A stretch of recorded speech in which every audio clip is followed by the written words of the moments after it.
Telugu మ్యాట్రిమోనీకి thanks చెప్పాలి. 26 ఏళ్ల క్రితం ఇదే తెలుగు మ్యాట్రిమోనీ ద్వారానే వేళమ్మకి పెళ్లి చేశాం. పెళ్ళంటేనే తెలుగు మ్యాట్రిమోనీనే.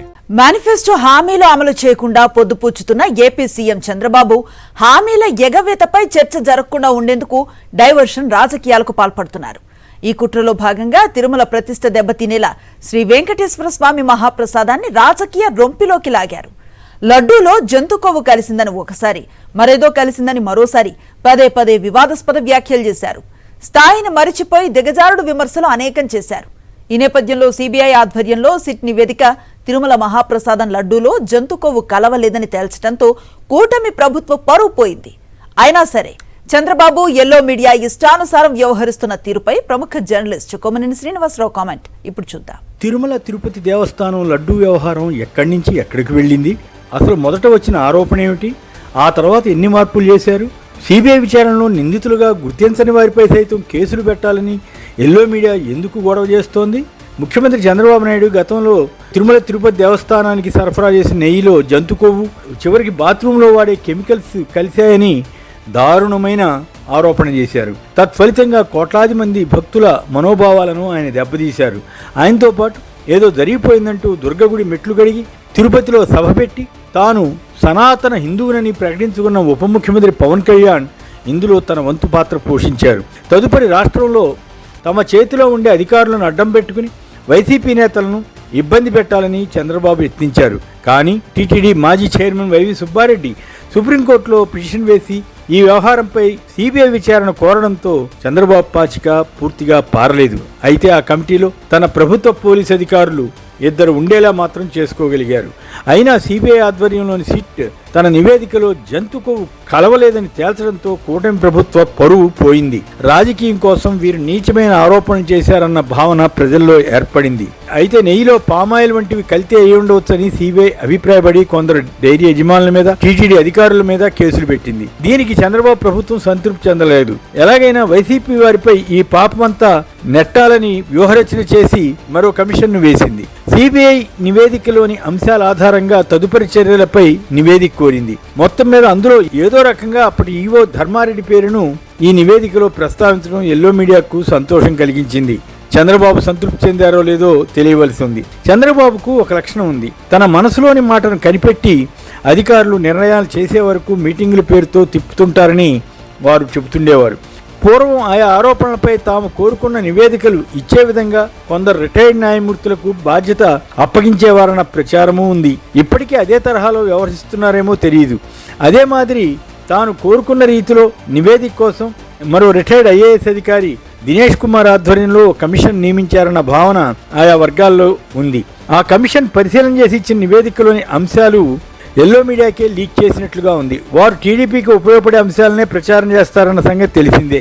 ఆ కమిషన్ ఇచ్చిన రిపోర్ట్లో కీలకమైన పలు అంశాలు మిస్ అయినట్లు అనిపిస్తుంది. 2019-24 వరకు వైఎస్ఆర్ కాంగ్రెస్ అధికారంలో ఉన్నప్పుడు టీటీడీకి సరఫరా అయిన నెయ్యి మీద మాత్రమే ఎందుకు రిపోర్ట్ ఇచ్చారు? అంతకుముందు 2014-19 మధ్య తెలుగుదేశం పాలనలో సరఫరా అయిన నెయ్యి గురించి ఎందుకు నివేదికలో ప్రస్తావించలేదు? టీడీపీ పాలనలో నెయ్యి సరఫరా చేసిన సంస్థలే వైఎస్ఆర్ కాంగ్రెస్ టైంలో కూడా నెయ్యి అందజేశాయి కదా. తప్పు జరిగితే అప్పుడు కూడా జరిగి ఉండాలి కదా. తక్కువ రేటుకు నెయ్యి కొనడం తప్పు అయితే తద్వారా కల్తీ జరగడానికి అవకాశం ఉందన్న నిర్ధారణకు వస్తే 2014 టర్మ్లో చంద్రబాబు ప్రభుత్వ హయాంలో కూడా అలా జరిగినట్లే అవుతుంది కదా. మరో విశేషం ఏమిటంటే దినేష్ కుమార్ కమిషన్ చాలా చిత్రమైన ప్రతిపాదన చేసింది.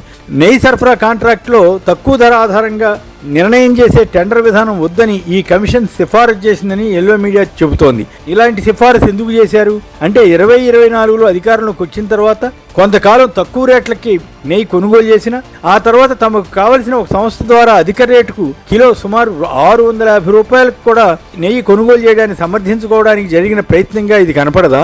పైగా ఇదే పద్ధతి అన్ని చోట్ల అమలు చేస్తే ఎవరు ఎక్కువ రేటు వేస్తే వారికే టెండర్ వస్తుంది కదా. ప్రపంచంలో ఎక్కడైనా ఇలా జరుగుతుందా? అమరావతి నిర్మాణ పనుల్లో జరుగుతున్న దోపిడీకి రాజముద్ర వేయడానికి ఏమైనా ఈ సిఫారసు ఉపయోగపడుతుందా అన్న చర్చ కూడా ఉంది.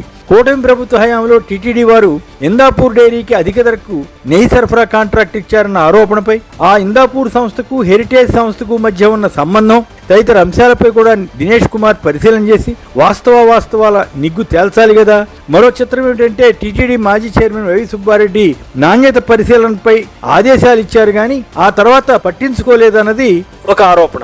అలాగే మాజీ ఎమ్మెల్యేలు ప్రత్యేక ఆహ్వానితులుగా అప్పట్లో ఉన్న చెవిరెడ్డి భాస్కర్ రెడ్డి, భూమన కరుణాకర్ రెడ్డిలకు కూడా నెయ్యి టెండర్ల నిబంధనల మార్పుతో సంబంధం ఉందని ఈ కమిషన్ అభిప్రాయపడిందట.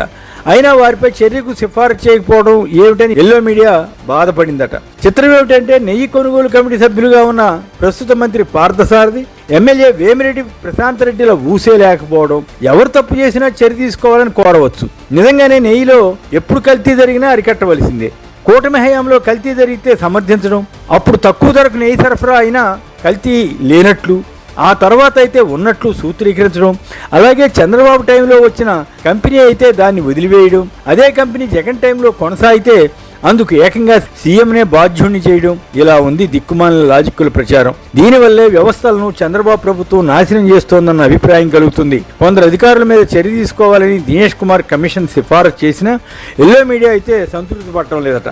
మరి చంద్రబాబు ఎలా స్పందిస్తారో ఇంకా తెలియదు. ఏదేమైనా న్యాయం, ధర్మం అందరికీ ఒకే మాదిరిగా కాకుండా టీడీపీ హయాంలో స్కాములు జరిగితే వాటిని సమర్థించడం, వైరిపక్షం పాలనలో స్కామ్ జరిగినా జరగకపోయినా అభాండాలు వేసి రాజకీయ లబ్ధి కోసం ప్రచారం చేయడం వల్ల ఆంధ్రప్రదేశ్ ప్రతిష్ట, అందులోనూ తిరుమల తిరుపతి దేవస్థానం పరువును కూటమి నేతలు ఎల్లో మీడియా దెబ్బతీస్తున్నారని చెప్పక తప్పదు.